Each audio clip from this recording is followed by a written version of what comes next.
తిరుమల తొక్కిసలాట ఘటన చాలా బాధాకరం. దీనిపై వైసీపీ నేతలు రాజకీయం చేస్తున్నారని తాడిపత్రి మున్సిపల్ చైర్మన్ జేసీ ప్రభాకర్ రెడ్డి మండిపడ్డారు. మాజీ సీఎం జగన్ రెడ్డి శవ రాజకీయాలు చేస్తున్నారని దుయ్యబట్టారు. మాజీ మంత్రి రోజాపై ఆయన ఆగ్రహం వ్యక్తం చేశారు. నోటికొచ్చినట్టు మాట్లాడొద్దని, నోరు అదుపులో పెట్టుకోవాలని హెచ్చరించారు. కార్యకర్తలు రోజాను బయటకు రాకుండా చేయాలన్నారు. జగన్ హయాంలో ఇలాంటివి చాలా జరిగాయన్నారు.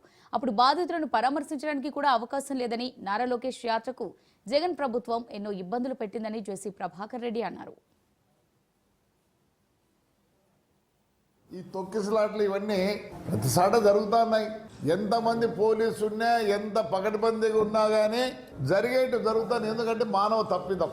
దాన్ని పట్టుకొని అని అరుస్తారు. తప్పు. ఎందుకు అంతగా అరుస్తున్నారు?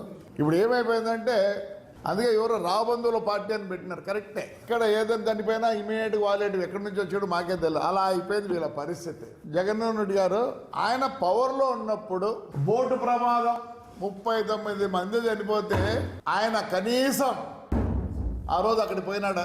ఈ ప్రాజెక్ట్ ఎందుకు పోయే ఘటనలో 33 మంది పోయినారు. ఎందుకు పోయినారు? అది తప్పిదం వైఎస్ఆర్ పార్టీదే. ఎల్జీ పాలిమర్స్ 13 మంది పోతే నువ్వు ఎయిర్పోర్ట్ లో జీవితాన్ని ఎవరిని కలిసినావు? ఎల్జీ వాళ్ళని కలిసినావు. ఎందుకు? ముందు వాళ్ళతో కాంప్రమైజ్ అయ్యి నీకు కావాల్సింది తీసుకొని మళ్ళీ పోయి కలిసినావు. అలానే చూద్దాం. రూయా ఆసుపత్రి 12 మంది చచ్చిపోయినారు. పోయిన వాటికి పోలే. చంద్రబాబు నాయుడు పుణ్యాన్ని నువ్వు రాజకీయంలోకి వచ్చినావు. నీ నోరు ఉందని ఇష్టం మాట్లాడతావా? ఇప్పుడు వచ్చినావు రాజకీయంలోకి.